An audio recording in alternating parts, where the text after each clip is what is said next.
ब्रह्मा गुरुर्विष्णु गुरुर्देवो महेश्वर गुरुर्साक्षात् परब्रह्म तस्मै श्री गुरवे नमः। गुरुर्ब्रह्मा गुरुर्विष्णु गुरुर्देवो महेश्वर गुरुर्साक्षात् परब्रह्म तस्मै श्री गुरवे नमः। गुरुर्ब्रह्मा गुरुर्विष्णु गुरुर्देवो महेश्वर गुरुर्साक्षात् परब्रह्म तस्मै श्री गुरवे नमः।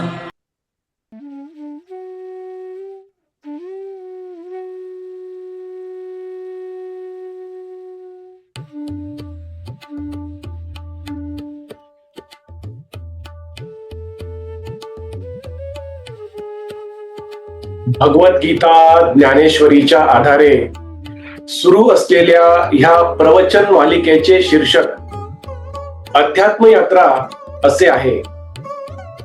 अध्यात्म यात्रेचे आजचे हे 112वे प्रवचन पुष्प आहे। ह्या अध्यात्म यात्रेत सहभागी झालेले माझे सर्व सहप्रवासी साधक बंधू भगिनी आपल्या प्रत्येकाच्या हृदयात सदैव उपस्थित व उपलब्ध असणाऱ्या भगवंतास गुरुतत्वास साष्टांग नमस्कार। ही प्रवचन मालिका भगवान श्रीकृष्ण प्रभू श्रीराम संत ज्ञानेश्वर माऊली व सद्गुरु श्री ब्रह्मचैतन्य गोंदवलेकर महाराजांच्या आधाराने आशीर्वादाने कृपेने इच्छेने व फक्त त्यांच्याच कर्तृत्वाने सुरू आहे। आपण आजपासून भगवद्गीता ज्ञानेश्वरीचा 11वा अध्याय विश्वरूप दर्शन योग याचे अध्ययन रूपी श्रवण सुरू करत आहोत। कालच्या 111व्या प्रवचन पुष्पात आपण 10व्या अध्यायाचा म्हणजे विभूती योग या अध्यायाचे शेवटचे प्रवचन पुष्प सफल संपूर्ण केले। मागील प्रवचन पुष्पात आपण भगवंताच्या विशेष आणि मुख्य विभूती कोणत्या आहेत ह्याचे विस्तृत श्रवण केले। आजच्या 112व्या प्रवचन पुष्पात आपण भगवद्गीता ज्ञानेश्वरीचा 11वा अध्याय विश्वरूप दर्शन योग याचा सारांश रूपाने अंतरंग समजून घेऊन ह्या अध्यायाची ओळख करून घेणार आहोत। दररोज प्रमाणे आजच्या प्रवचन पुष्पाच्या शेवटी भगवान श्रीकृष्ण व संत ज्ञानेश्वर माऊली आजच्या अर्जुनाला आजच्या सामान्य माणसाला कोणता संदेश कोणता उपदेश देणार आहेत हे देखील ह्या प्रवचन पुष्पाच्या शेवटी समजून घेणार आहोत। ह्या अध्यायाची ओळख आणि अंतरंग समजून घेण्याआधी आतापर्यंत झालेल्या 10 अध्यायाची थोडीशी उजळणी करून घेऊया आणि त्यानंतर ह्या अध्यायाची ओळख करून घेऊयात।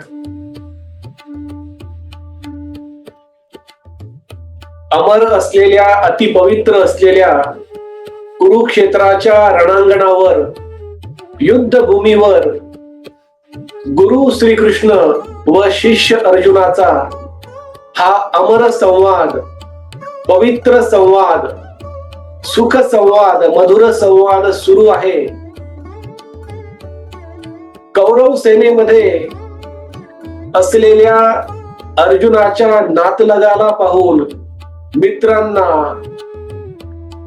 गुरुवर्यांना पाहून अर्जुन शोकामध्ये बुडालेला होता, दुःखी झाला होता, दयनीय अवस्थेमध्ये सुरुवातीला गेला होता आणि त्यांनी त्याच्या गुरूंना म्हणजे गुरु श्रीकृष्णांना त्या युद्धभूमीवरच प्रश्नांचा भडीमार केला होता. अर्जुन युद्ध न करण्याच्या मानसिकतेमध्ये आला होता. युद्धापासून दूर जाऊन, पळून जाऊन संन्यास घ्यावा की काय, हिमालयामध्ये जाऊन तपश्चर्या करावी की काय, जंगलामध्ये जाऊन राहणे योग्य आहे, अशा प्रकारचे राज्य मला नको. माझ्याच नातलगांना, मित्रांना, गुरुवर्यांना मारून अशा प्रकारचे राज्य मला नको. अशा मानसिकतेमध्ये आलेल्या अर्जुनाला गुरु श्रीकृष्ण एक एक विषय समजावून सांगतात आणि त्याला स्थिर, शांत व प्रसन्न करण्याचा प्रयत्न करतात. या प्रयत्नांच्या मागे गुरु श्रीकृष्णांची एकमेव अपेक्षा म्हणजे अर्जुनाला जे कर्म, नियत कर्म, स्वकर्म, जन्मापासून मिळालेले कर्म आणि त्यांनी निवडलेले कर्म म्हणजे युद्ध कर्म, क्षत्रियांचे कर्म जे मिळाले आहे ते कर्म त्याने सर्वोत्तम प्रकारे करावे, सर्वोत्कृष्ट प्रकारे करावे, हीच अपेक्षा गुरु श्रीकृष्णांची ह्या विविध विषयावर मार्गदर्शन करताना अर्जुनाकडून केलेली आहे. धनुष्यबाण खाली टाकून महातेजस्वी रथाच्या मागे जाऊन बसलेल्या अर्जुनाला, दयनीय अवस्थेमध्ये गेलेल्या अर्जुनाला भगवान श्रीकृष्ण, गुरु श्रीकृष्ण दुसऱ्या अध्यायामध्ये सांख्य योग या अध्यायामध्ये आत्म्याची संकल्पना समजून सांगतात. आत्मा कसा अमर आहे हे समजावून सांगतात. समत्व बुद्धी म्हणजे काय आणि स्थितप्रज्ञ पुरुष कसा असतो हे देखील गुरु श्रीकृष्ण दुसऱ्या अध्यायामध्ये, सांख्य योग नावाच्या अध्यायामध्ये अर्जुनाला समजून सांगतात. त्यानंतर तिसरा अध्याय कर्मयोग या अध्यायामध्ये गुरु श्रीकृष्ण कर्माचे महत्व, मनुष्य कर्मापासून पळून जाऊ शकत नाही, कर्मापासून लपून बसू शकत नाही, कर्म का टाळू शकत नाही याची महती, कर्माची महती, सर्वोत्तम कर्म करण्याचे महत्व तिसऱ्या अध्यायात म्हणजेच कर्मयोग या अध्यायात अर्जुनाला समजावून सांगितले. चौथा अध्याय ज्ञान कर्म संन्यास योग यामध्ये अर्जुनाला गुरु श्रीकृष्णांनी कर्म करताना कर्म फळाची अपेक्षा ठेवणे कसे चुकीचे ठरते, कर्म फळाची अपेक्षा न ठेवता कर्म का करावे, निरीच्छ मनाने, अलिप्त मनाने, निरपेक्ष मनाने कर्म का करावे याचे महत्व चौथा अध्याय ज्ञान कर्म संन्यास योग यात गुरु श्रीकृष्णांनी अर्जुनाला समजावून सांगितले. पाचवा अध्याय कर्म संन्यास योग या अध्यायामध्ये गुरु श्रीकृष्णांनी अर्जुनाला कर्म करताना कर्तेपणाचाही त्याग कसा करावा, का करावा, त्याचे महत्व काय आहे आणि कर्तेपणाचा त्याग केल्यानंतर कर्म मनुष्य सर्वोत्तम प्रकारे कशा प्रकारे करू शकतो याचेही वर्णन पाचव्या अध्यायात कर्म संन्यास योग या अध्यायात गुरु श्रीकृष्णांनी शिष्य अर्जुनाला समजावून सांगितले. त्यानंतर सहावा अध्याय आत्मसंयम योग या अध्यायामध्ये ध्यानाचे महत्व, ध्यानाचे विवरण, ध्यानाची प्रक्रिया काय आहे आणि ध्यानाच्या आधारे एक मनुष्य चंचल असणाऱ्या मनाला कसा आवर घालू शकतो, त्याला कसा स्थिर करू शकतो, मन कशा प्रकारे शांत ठेवून कर्म सर्वोत्तम प्रकारे करू शकतो, याचे विवरण गुरु श्रीकृष्णांनी शिष्य अर्जुनाला 6वा अध्याय आत्मसंयम योग या अध्यायात समजावून सांगितले. त्यानंतर ज्ञान विज्ञान योग या अध्यायामध्ये गुरु श्रीकृष्णांनी प्रकृती म्हणजे काय, त्रिगुण म्हणजे काय, माया म्हणजे काय, हे ब्रह्मज्ञान समजून सांगितले. आणि या ज्ञानाचे रूपांतर विज्ञानामध्ये कसे होऊ शकते, प्रकृती, त्रिगुण, माया याचा अनुभव एक मनुष्य कशा प्रकारे घेऊ शकतो, याचेही विवरण 7वा अध्याय ज्ञान विज्ञान योग या अध्यायात गुरु श्रीकृष्णांनी शिष्य अर्जुनाला केले. त्यानंतरचा अध्याय 8वा अध्याय अक्षर ब्रह्म योग या अध्यायामध्ये गुरु श्रीकृष्णांनी शिष्य अर्जुनाला ब्रह्म म्हणजे काय, अध्यात्म म्हणजे काय आणि परत एकदा कर्माचे विवरण, कर्माची महती या अध्यायामध्ये 8व्या अध्यायामध्ये अक्षर ब्रह्म योग, अक्षर ब्रह्म योग या अध्यायात समजावून सांगितले. त्यानंतरच्या 9व्या अध्यायामध्ये म्हणजेच राजविद्या राजगुह्य योग या अध्यायामध्ये भगवान श्रीकृष्णांनी भक्त अर्जुनाला स्वतःविषयी गुह्यतम ज्ञान याचे वर्णन करून सांगितले.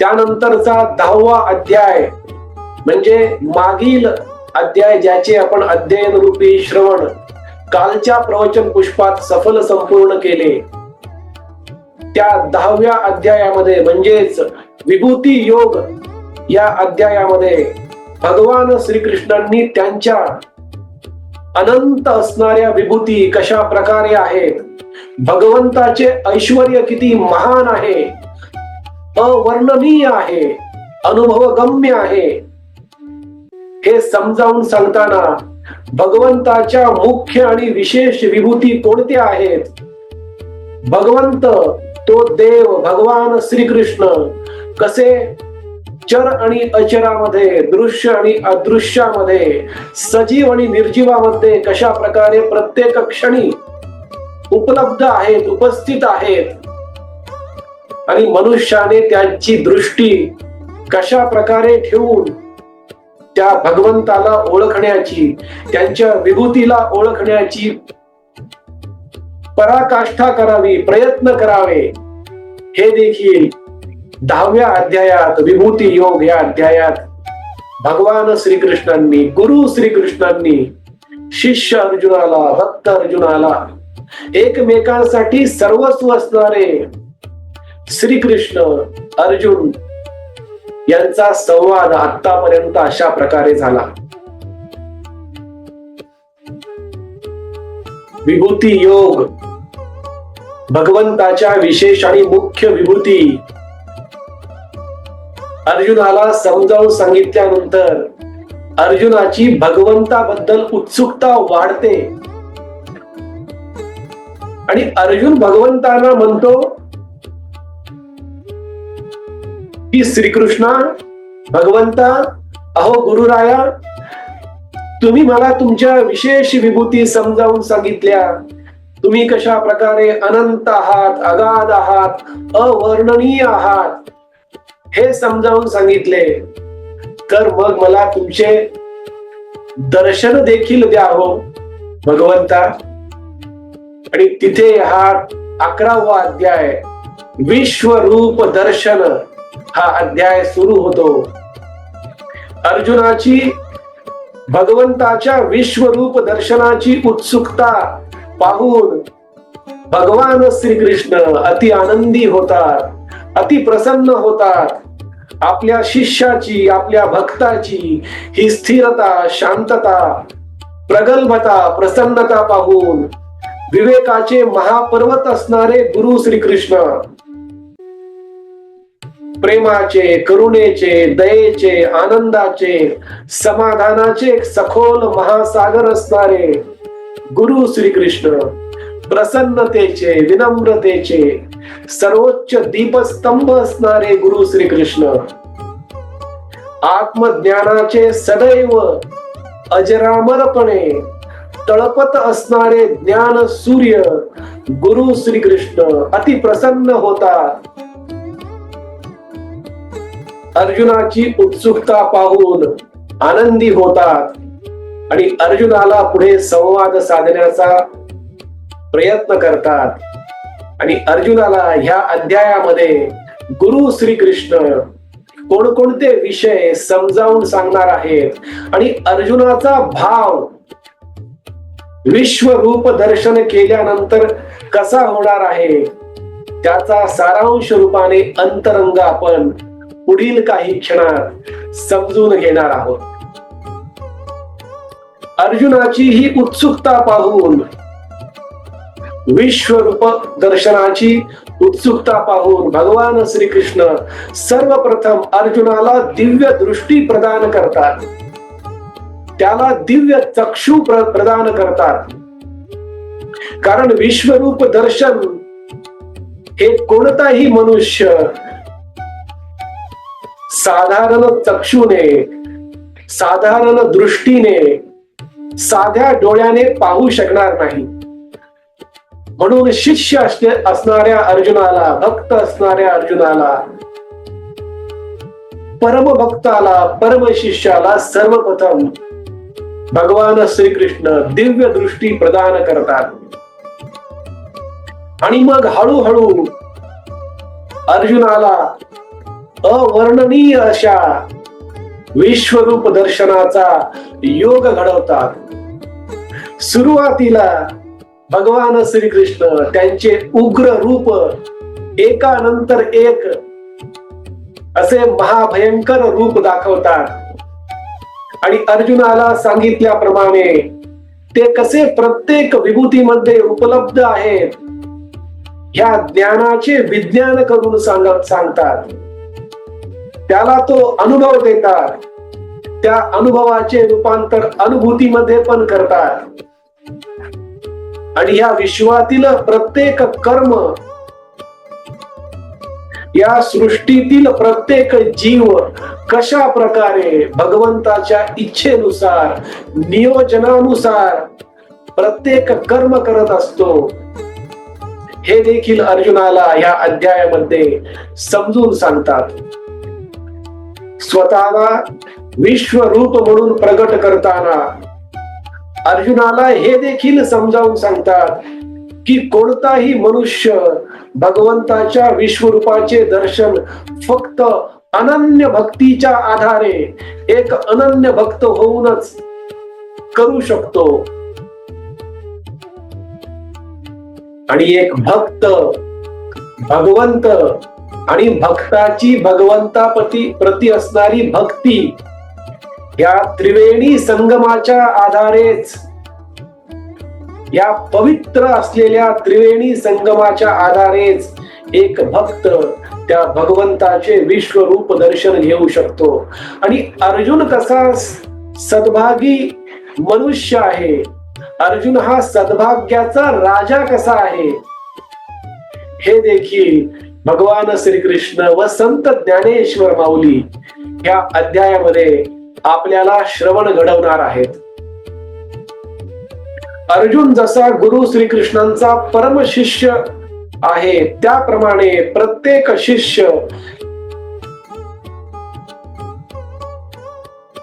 त्याच्यामध्ये कोणते 7 गुण असावेत ज्याच्या आधारे तो शिष्य गुरु कृपा प्राप्त करू शकतो आणि त्या भगवंताचे दर्शन घेऊ शकतो याचे देखील श्रवण भगवान श्रीकृष्ण व संत ज्ञानेश्वर माऊली ह्या अध्यायामध्ये घडवणार आहेत.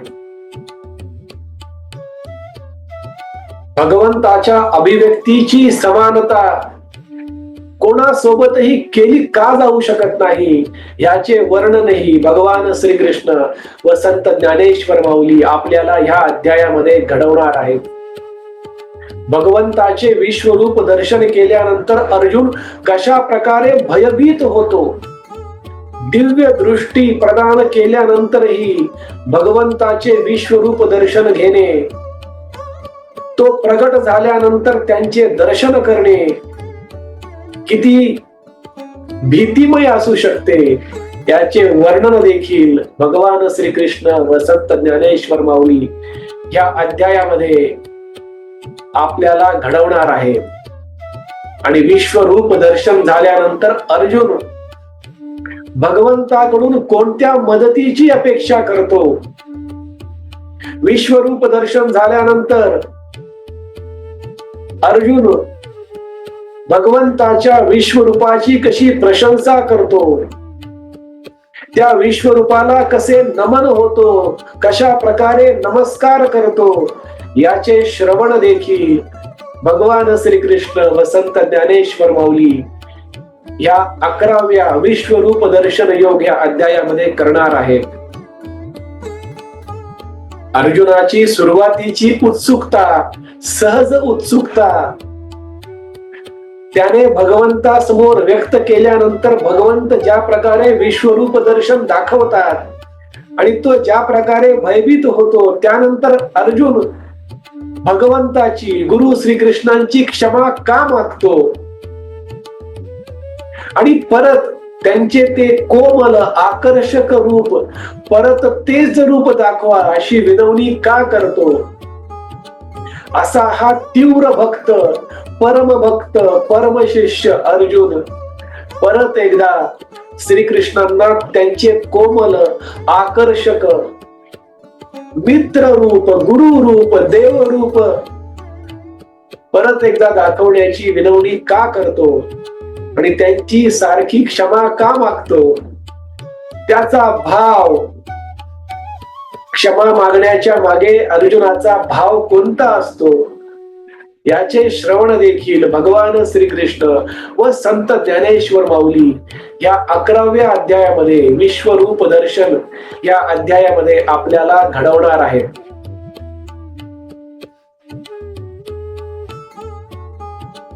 द्वापार युगातील अर्जुनाला भगवान श्रीकृष्ण विश्वरूप ज्याप्रमाणे दाखवतात, त्याचप्रमाणे आजचा अर्जुन देखील, आजचा सामान्य माणूस देखील त्या भगवंताचे रूप, विश्वरूप याचे दर्शन फक्त अनन्य भक्तीच्या आधारेच घेऊ शकतो. तो भगवंतच सर्व काही आहे, तो ईश्वरच सर्व काही आहे, हा भाव जो मनुष्य त्याच्या हृदयामध्ये सदैव जागृत ठेवू शकतो, तोच मनुष्य त्या ईश्वराला, त्या भगवंताला, भगवान श्रीकृष्णांना त्यांच्या विश्वरूपात जाणू शकतो. हा संदेश, हा उपदेश भगवान श्रीकृष्ण व संत ज्ञानेश्वर माऊली आजच्या अर्जुनाला, आजच्या सामान्य माणसाला ह्या प्रवचन पुष्पातून देत आहेत.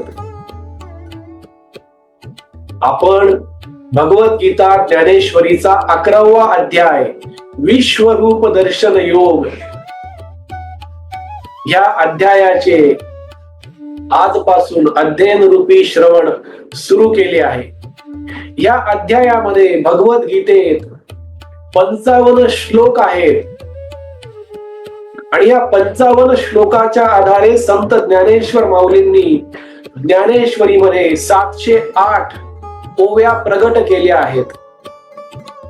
या प्रत्येक श्लोकामध्ये आणि ज्ञानेश्वरीतील प्रत्येक ओवीमध्ये कोणकोणते विषय भगवान श्रीकृष्णांनी, गुरु श्रीकृष्णांनी आणि संत ज्ञानेश्वर माऊलींनी आजच्या अर्जुनाला समजावून सांगितलेले आहेत, हे आपण पुढील 7 ते 8 प्रवचन पुष्पात समजून घेणार आहोत. उद्याच्या 113व्या प्रवचन पुष्पात अर्जुनाला सद्भाग्याचा राजा असे का म्हटलेले आहे? अर्जुनासारखा परमशिष्य, परमभक्त सद्भाग्याचा राजा होतो, तर त्याचप्रमाणे आजचा अर्जुन देखील, सामान्य माणूस देखील त्याच प्रकारे सद्भाग्याचा राजा कसा होऊ शकतो आणि त्या भगवंताचा, नित्य अनुभव घेऊन त्या भगवंताला कशा प्रकारे जाणू शकतो याचे अध्ययन रूपी श्रवण आपण उद्या 113व्या प्रवचन पुष्पात करणार आहोत. आपण आज सर्वांनी परत एकदा वाणी सेवा करण्याची संधी व सौभाग्य दिले त्याबद्दल आपला आजन्म ऋणी व कृतज्ञ राहीन.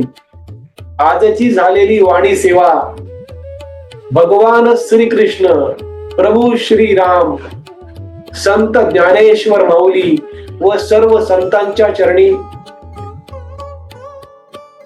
सद्गुरु श्री ब्रह्मचैतन्य गोंदवलेकर महाराजांच्या पवित्र पादुकावर व आई वडिलांच्या चरण कमलावर मनोभावे अर्पण करूया.